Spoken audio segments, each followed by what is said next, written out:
அனைவருக்கும் காலை வணக்கம். அக்டோபர் 25 சனிக்கிழமை. இன்னைக்கு பிரான்ஸோட கணித மேதை எவரிஸ்ட் காலோயிஸ் பிறந்த தினம் இன்று. குறுகிய காலமே வாழ்ந்தாலும் கணிதத்தில் மாபெரும் சாதனைகளை படைத்த பிரான்ஸ் நாட்டின் கணிதவியலாளர் எவரிஸ்ட் காலோயிஸ் பிறந்த தினம் இன்று. பிரான்ஸ் தலைநகர் பாரிஸ் அருகே உள்ள போர்க்லா ரெயின் என்ற இடத்தில் 1811 பிறந்தார். பெற்றோர் இலக்கியம், மதம், தத்துவ துறைகளில் சிறந்து விளங்கியவர்கள். தந்தை அரசியல்வாதி, அப்பகுதி மேயர். காலோயிஸ் 12 வயது வரை தாயிடம் பண்டைய இலக்கியங்களை கற்றான். பாரிஸ் நகர பள்ளியில் பயின்றான். இந்த பிறவி மேதையின் ஆர்வம் கணிதத்தின் மேல் குவிந்தது. கணித மேதை லூ ஜாண்டரின் வடிவியல் புத்தகம், லாக்ரான்ஸின் இயற்கணித புத்தகம் ஆகியவற்றை நாவல் போல அனாயசமாக படித்து முடித்தான். 15 வயது கூட நிரம்பாத சிறுவன் அடுத்தடுத்த பல கணித மேதைகளின் புத்தகங்களை கரைத்து குடித்தான். சிக்கலான பெரிய கணக்குகளை கூட மனக்கணக்காக போட்டான். தன் வகுப்பு பாடங்கள் அவனுக்கு துரும்பாகப்பட்டன. 17 வயதில் ரிட்டர்ட் என்ற கணித ஆசிரியர் இவரது கணித திறமையை உணர்ந்து ஊக்கப்படுத்தினார். தனிப்பட்ட முறையில் கணித சம்பந்தமான ஆராய்ச்சிகளை மேற்கொண்டார். தொடரும் பின்னங்கள்,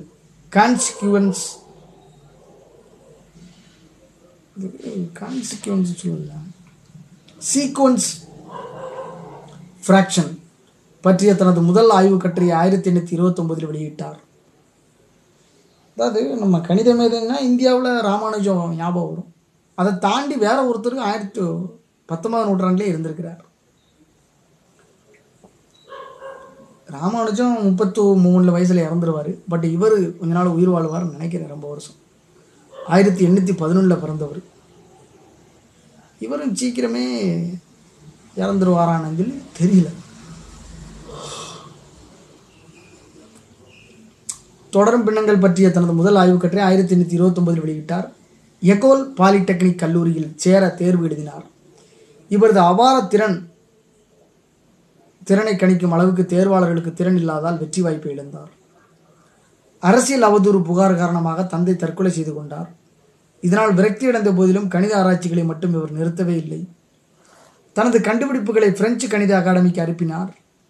துரதிருஷ்டவசமாக அந்த கட்டுரைகள் பார்க்கப்படவில்லை. இயற்கணித சமன்பாடுகள் குறித்த ஆய்வு கட்டுரைகள் தொலைந்து போயின.